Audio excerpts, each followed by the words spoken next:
Hello नमस्कार दोस्तों। SME IPO की बाढ़ों के बीच में एक और एसएमई आईपीओ ओपन हो चुका है सिटी क्रॉप्स एग्रो लिमिटेड का। तो जानेंगे हम कंपनी के काम के बारे में, आईपीओ डिटेल देखेंगे, फिर कंपनी के फाइनेंशियल देखेंगे, ग्रे मार्केट में डिमांड कैसी चल रही है और अंत में बताएंगे अपना व्यू कि इस एसएमई आईपीओ में अप्लाई करना है या नहीं करना है। तो सबसे पहले देख ले रहे हम कंपनी के काम के बारे में। तो जो कंपनी का अगर मुख्य रूप से काम देख लिया जाए तो जो एग्रीकल्चर प्रोडक्ट्स होते हैं उनको सेल ट्रेडिंग करती है। जैसे देख लिया जाए तो जैसे सीड्स, एग्रीकल्चर सीड्स हुआ, बीज वगैरह, और चावल, गेहूं, प्याज, आलू, टमाटर और जो दालें होती हैं तो इनकी ट्रेडिंग ये है करती है। और इसके साथ में देख लिया जाए तो यह कॉन्ट्रैक्ट बेस पे डिस्ट्रीब्यूटर्स होते हैं उनको अपने प्रोडक्ट को सेल करती है, यानी इकट्ठा कॉन्ट्रैक्ट ले लेती है। उसके बाद ये अपने जो सब्जियां वगैरह होती हैं या अन्य चीज़ें हैं इनको सेल करती है। और यह कंपनी एग्रीकल्चर के लिए ज़मीन भी, लैंड जो लीज पे होती है उसको लेती है। तो वहाँ पर यह खीरा हुआ, प्याज हुआ या अन्य चीज़ों का उत्पादन करती है। यानी इसके दो काम आपको समझ में आए गए होंगे कि थोक में सब्जी हुआ, दाल हुआ या राइस है, चावल, इस प्रकार से ये है डिस्ट्रीब्यूट करती है। और साथ साथ में जैसा बता ही दिया है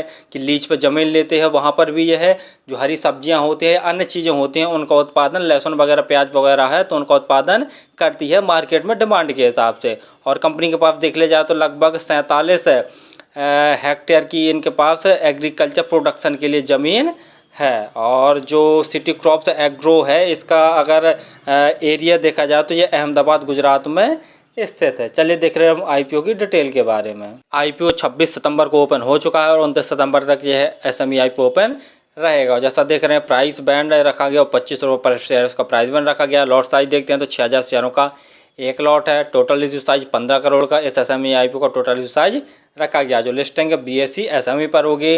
रिजर्वेशन में देख ले रहे हैं जो मार्केट मेकर है इनके लिए 5% का रिजर्वेशन रखा गया है। जो अदर्स हैं इनके लिए 47.5% और रिटेल भाइयों के लिए भी 47.5% का रिजर्वेशन रखा गया। और जैसा हम बता ही चुके हैं कि 26 सितंबर को यह एसएमई आईपीओ ओपन हो चुका है। जो क्लोजिंग डेट है वो 29 सितंबर रखी गई है, यानी कल के दिन इसका अंतिम दिन है इस एसएमई आईपीओ में अप्लाई करने के लिए। जो अलॉटमेंट है वैसे 5 अक्टूबर को आपको पता चल जाएगा। और जो क्रेडिट और डेबिट संबंधी मैसेज होते हैं उनसे ही पता चल जाता है। यदि आपके अकाउंट में पैसे क्रेडिट हो जाएंगे तो समझ लीजिए कि आपको आईपीओ अलॉट नहीं हुआ। यदि आपके अकाउंट से पैसे डेबिट हो जाएंगे तो समझ लीजिए कि आपको आईपीओ अलॉट हो गया। यदि आपको आईपीओ अलॉट नहीं होता है तो 6 अक्टूबर तक आपके पैसे रिफंड वापस आ जाएंगे। और जैसा देख रहे हैं कि जो लिस्टिंग डेट है वह 10 अक्टूबर रखी गई है। और रिटेल कैटेगरी में यदि आप एक लॉट में अप्लाई करना चाहते हो तो लगभग आपको 1,50,000 रुपये खर्च करने पड़ेंगे। रिटेल कैटेगरी में मैक्सिमम आप एक ही लॉट अप्लाई कर सकते हैं।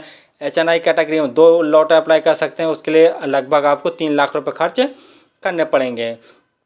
और जो आईपीओ आने के पहले इनकी जो शेयर होल्डिंग थी वो 86.5 थी और आईपीओ आने के बाद जो शेयर होल्डिंग बचेगी वो 54.7 बचेगी, जो कि देखा जाए तो एक हिसाब से ठीक ही है। पी देख ले रहे हैं तो 22.03 है और आईपीओ आने के बाद जो पी रहेगा इनका 34.7 हो जाएगा, जो कि कहीं ना कहीं थोड़ा सा देखा जाए तो वैल्यूएशन वाइज थोड़ा सा महंगा है। यानी जो अपने एसएमई आईपीओ का प्राइस बैंड लेके आए हैं वो थोड़ा सा महंगा रखा गया है, तो थोड़ा सा और सस्ता ही रख सकते थे। तो मार्केट कैप देखते हैं तो 40.7 करोड़ का कंपनी का मार्केट कैप है। फाइनेंशियल देख ले रहे हैं, लेकिन फाइनेंशियल देखने से पहले आप हमारे चैनल को सब्सक्राइब कर लें ताकि आपको समय समय पर शेयर मार्केट संबंधी जानकारी, आईपीओ संबंधी जानकारी तथा एसएमई आईपीओ संबंधी जानकारी मिलती रहे।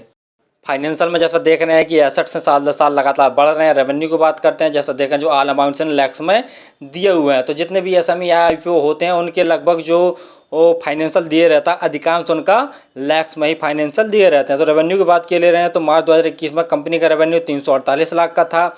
मार्च 2022 में बढ़कर 1,775 लाख का टोटल रेवेन्यू हो गया। और 2023 में देखते हैं मार्च 2023 में तो 2,462 करोड़ का टोटल रेवेन्यू हो गया। यानी रेवेन्यू साल दर साल बम्पर ग्रोथ देखने को मिल रहा। प्रॉफिट आफ्टर टैक्स देखे ले रहे हैं तो मार्च 2021 में कंपनी को 4 लाख का प्रॉफिट था। मार्च 2022 में देखा जाए तो लगभग कंपनी को 48 लाख का प्रॉफिट और मार्च 2023 में देखा जाए तो कंपनी को लगभग 117 करोड़ का नेट प्रॉफिट हुआ था। नेटवर्थ देख रहे हैं तो वो भी साल दर साल बढ़ रही है। और कंपनी की का रिजर्व देख रहे हैं तो 2021 में कंपनी का जो रिजर्व था वह 4 लाख का था और बढ़कर मार्च 2023 में देखते हैं तो कंपनी के पास 162 लाख का टोटल रिजर्व हो गया। और बोरोइंग देखे ले रहे हैं तो मार्च 2021 में कंपनी के पास नाममात्र बोरोइंग है, लगभग देखा जाए तो 0.5 लाख की, और जो कि बढ़कर मार्च 2023 में देखा जाए तो 2 लाख की टोटल बोरोइंग है लगभग, यानी टोटल बोरोइंग देखते तो नाम मात्र है, यानी इनका रिजर्व से भी जब चाहेगी अपने चुटकी में टोटल बोरोइंग चुका सकती है। और कंपनी भी इस प्रकार से है कि जो इनका जो काम होता है वह अधिकांश नकद में ही रहता है।